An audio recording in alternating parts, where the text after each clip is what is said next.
Il y aura probablement aujourd'hui le président tomber le masque lui-même. 3e étape du Tour de France d'Emmanuel Macron qui se rend aujourd'hui dans un village de la Somme, puis dans l'Aisne. Oui, échange avec des élèves sur l'éducation et sur la lecture, en particulier à l'occasion du 400e anniversaire de la naissance de Jean de La Fontaine.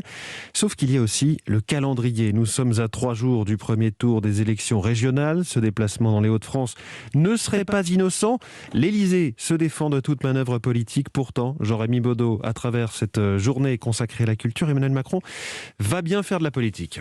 Oui, depuis plusieurs semaines, le chef de l'État s'investit sur le terrain en allant à la rencontre des Français. Quoi qu'en dise l'Élysée, il fait clairement de la politique. Il ne faut pas le sous-estimer, il fait ce qu'il faut, explique une ministre. En ligne de mire notamment la lutte contre le RN. À l'Élysée, on l'a théorisé depuis longtemps, c'est dans les territoires qui semblent les plus abandonnés par l'État que le vote d'extrême droite prospère. C'est le cas notamment à Villers-Cotterêts où Emmanuel Macron finira sa journée. Ville RN depuis 2014, son château, longtemps en ruine, deviendra l'an prochain la cité internationale de la langue française. Emmanuel Macron veut en faire un symbole. Une présence sur le terrain qui aura tout de même peu de chance de modifier les équilibres en vue de dimanche. La liste LREM est autour de 10% d'intention de vote dans les Hauts-de-France. Si un seul déplacement du président pouvait changer la donne, ça se saurait, sourit un conseiller.